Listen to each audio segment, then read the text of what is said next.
Комби Black Action. На 29 ноември 1990 година бяхте тук в митинга пред... Просто вас беше сега така случай. Пред бившия окръжен народен съвет и така нататък. Вечерта, беше ми казахте, че се чака оставката, вечерта в 8 часа Андрей Луканов подаде един ден преди Андреев ден.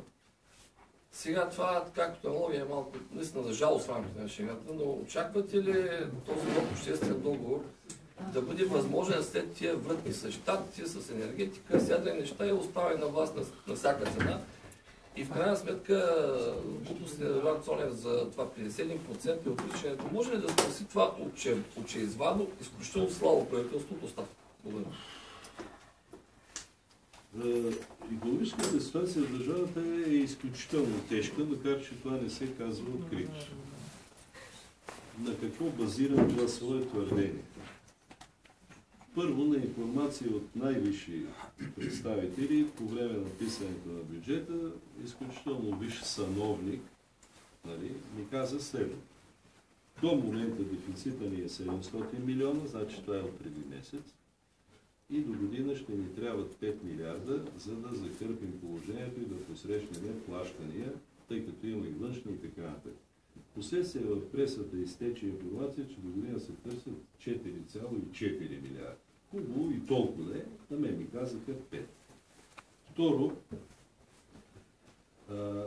уважаеми колеги, не знам, вие все пак сте мас-медии, може би взимате малко по-така прилични заплати, но искам да ви кажа, че не малко наши сънародници взимат ниски заплати.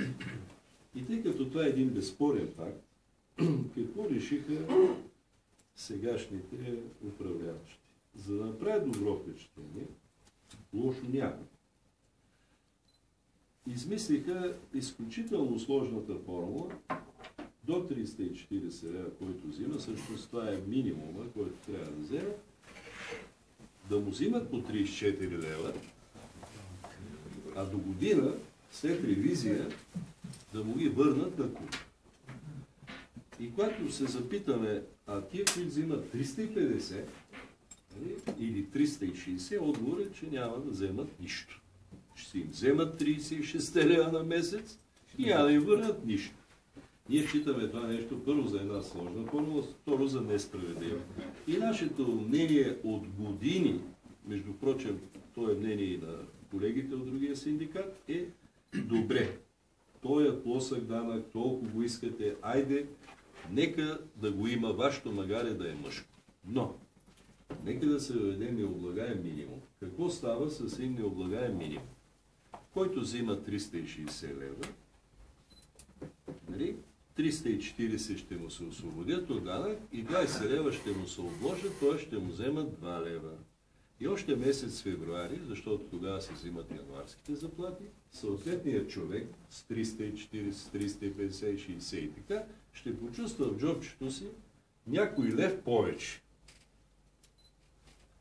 Формулата е безкрайно, просто мисля, че я разбира. Защо не се прави обаче тая формула? Защото няма пари. Защото няма пари. Толкова са алащисали за пари, че те не могат да се лишат от тези средства. Те искат да ги вземат, а по-нататъка, 2015, ако имаме на сърце и на джоб, ще ви върнем пари. Елементарен ход, явно са чели доста в Царов, който казва, и като няма хляб, ще ви наградя с вяра. Това е положението. Доктор Тренчев,